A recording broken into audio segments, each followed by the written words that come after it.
الله مخلصا له الدين. السلام عليكم ورحمة الله وبركاته.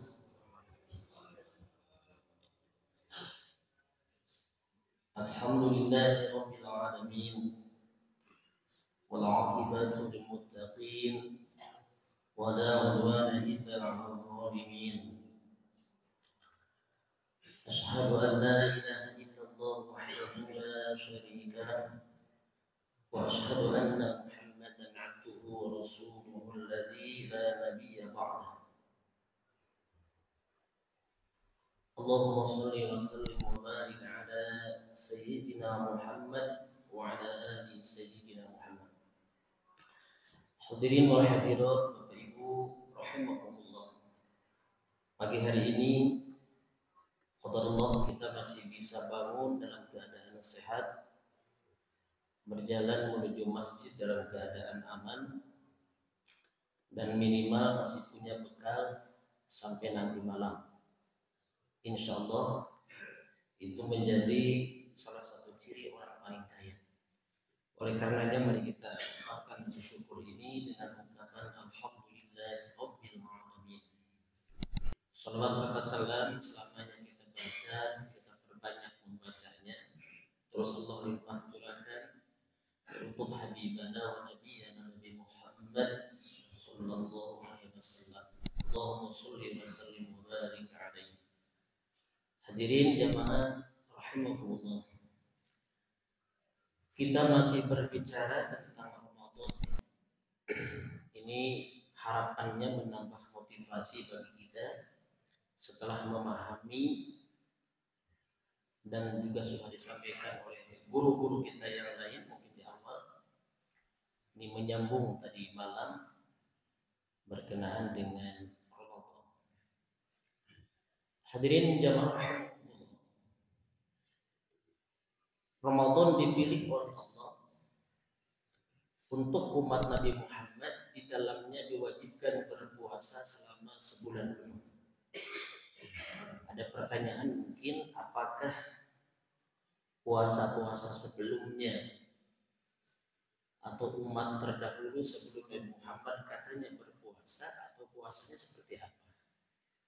Ya, memang mereka berpuasa, tetapi berpuasanya belum disyariatkan puasa penuh di bulan Ramadan. Hanya saja memang Nabi Nuh ketika diselamatkan dari bahtera, banjir bandang, beliau pun berpuasa sebagai rasa syukur kepada Allah atas diselamatkannya, tapi tidak sebulan puasanya, hanya memang pada waktu itu terjadi di bulan Ramadan. Termasuk Nabi Ibrahim alaihissalam. Bahkan kalau kita berbicara puasa Ramadan yang disyariatkan kepada umat Nabi Muhammad SAW, memang turunnya ayat 183 surah Al-Baqarah itu pada tahun kedua Hijriah. Artinya 2 tahun setelah baginda hijrah ke Madinah atau Yathrib pada waktu itu namanya. Tepatnya 18 bulan setelah beliau hijrah. Pada tanggal 10 Sya'ban turun ayat 183 surah Al-Baqarah. 183 surah Al-Baqarah. Itu baru disyariatkan full berpuasa sebulan penuh di bulan Ramadan. Lalu sebelum-sebelumnya apa? Atau seperti apa puasanya? Baginda Rasulullah SAW memang sudah berpuasa seperti puasa 10 Muharram. Itu sudah dilakukan. Atau puasa Ayyamul Bid 13, 14, 15 setiap bulan. Itu sudah dilakukan sebelum turunnya syariat tentang puasa. Jadi peristiwa-peristiwa besar dipilih oleh Allah di bulan Ramadan. Satu di antaranya 13 tahun sebelum beliau hijrah ke Yathrib, atau 13 tahun sebelum hijriah, artinya usia beliau kurang lebih 40 tahun. 40 tahun beliau bertahanus ya, di satu tempat, di satu puncak gunung yang hari ini disebut sebagai Jabal Nur atau Gua Hiro kita menyebutnya. Di dalamnya ada tumpukan batu, itu luar biasa. Dan sekarang jalannya sudah mulai dialihkan, jadi lebih landai. Kalau mau naik ke sana lebih mudah, siapapun bisa. Dibikin jalan baru, bahkan mobil bisa sampai ke min 100 meter puncaknya. Nah, di sana beliau bertahanus mengikuti apa yang dilakukan oleh moyangnya. Nabi Ibrahim alaihissalam juga selalu bertahanus, menyendiri, uzlah bahasa kitanya. Itu bahkan menurut para ahli sejarah dilakukan bukan waktu usia 40, tapi sebelum 40. Ada yang menyebutkan 38, 39 ya. Bahkan lebih dari 2 tahun bolak-balik ke sana. Beliau beruzlah di sana, lalu beliau mendapatkan wahyu, ya, atau Allah utus sebagai nabi dan rasul. Kita tahu ayat pertama sampai ayat kelima suratul Alaq atau surah Al-Alaq. Dan ini terjadi pada tanggal 17 Ramadan. 17 Ramadan para ahli sejarah sudah menetapkan 13 tahun sebelum Hijriah. Ketika usia 40 dan beliau bertahanus di sana, mendapatkan wahyu pertama itu 17 Ramadan. Meskipun syariat puasanya belum ada syariat puasa. 17 Ramadan. Nah, hadirin yang dirahmati Allah,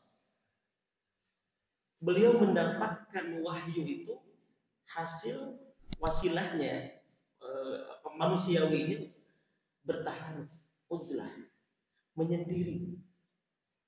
Jadi lamun bahasa kasar kita menang wangsit gitu.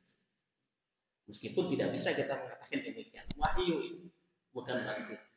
Sehingga orang-orang tertentu mereka mengambil itu. Jadi saya ada ngobrol beberapa orang, ketika ingin mendapatkan petunjuk dari Allah, ingin mendapatkan keteguhan hati, ketetapan, itu banyak menyendiri, beruzlah. Meskipun mungkin bukan wahyu yang diterima, tapi paling tidak dengan takarub kepada Allah, mendekatkan diri kepada Allah, dia menyendiri, beruzlah. Lalu dia berharap di situ Allah akan memberikan petunjuk dengan dia berzikir, dengan itu banyak dilakukan, dan didapatkan oleh beberapa orang yang mengalami hal-hal yang demikian. Sehingga mungkin perlu ada kala ini kita seperti itu. Dan salah satunya yang kita di sepertiga akhir malam. Kan begitu.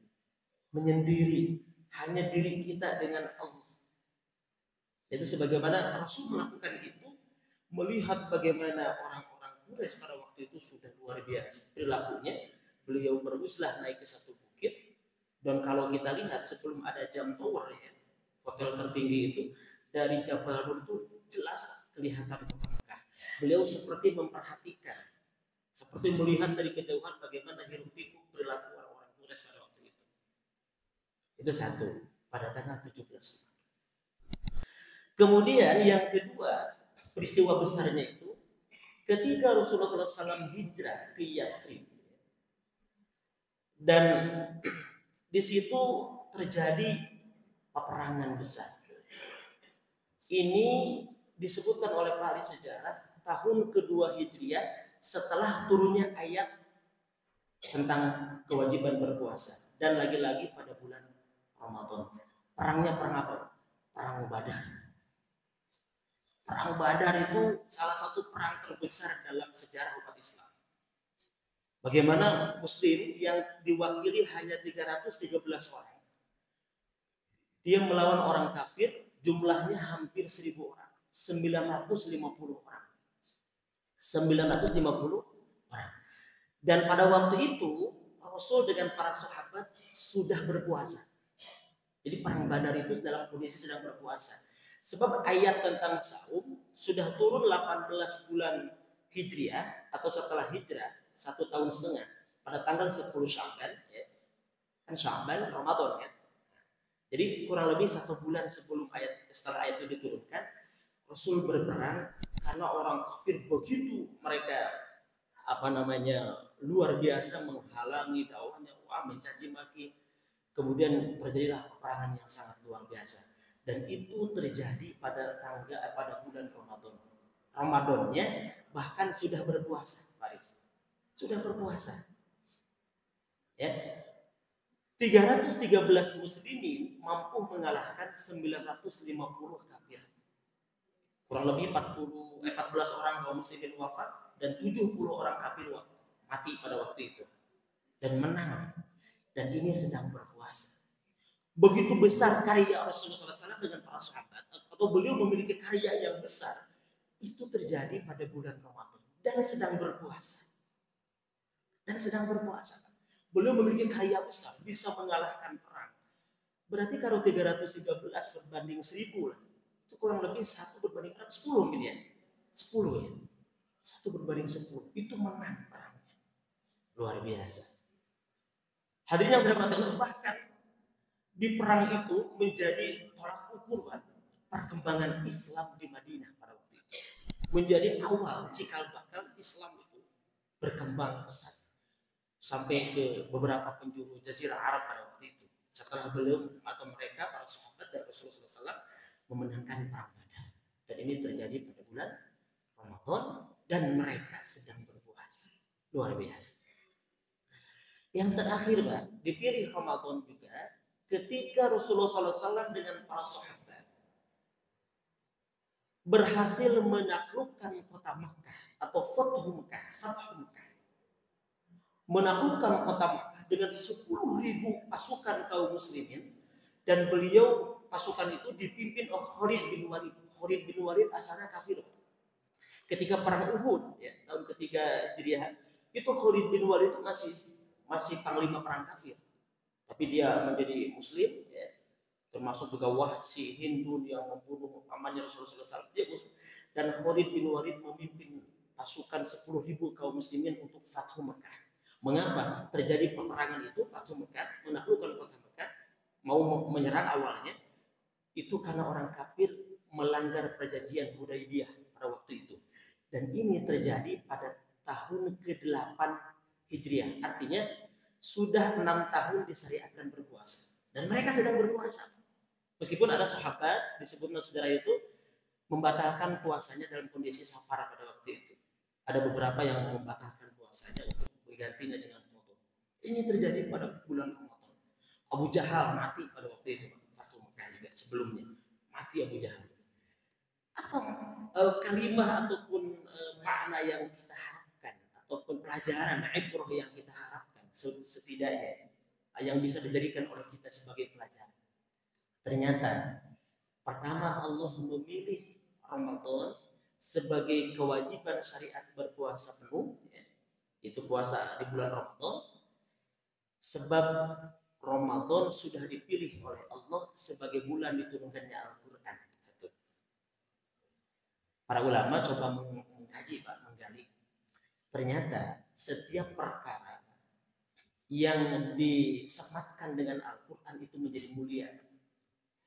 Sekarang malaikat paling mulia adalah malaikat penyampai wahyu. Siapa dia namanya? Malaikat Jibril. Manusia paling mulia adalah manusia yang mendapatkan wahyu Al-Quran. Siapa dia? Nabi Muhammad SAW. Dan kota paling mulia, tempat yang paling mulia, tempat di mana diturunkannya Al-Quran. Siapa dia? Apa di mana? Makkah Al-Mukarramah. Makkah Al-Mukarramah. Nah ini kita berarti ada satu kesimpulan bagi kita. Ini syahrul Ramadan ilaha mukhlishan lahuddin, berdekat-dekat dengan Al-Quran. Ustaz, saya tidak paham isinya.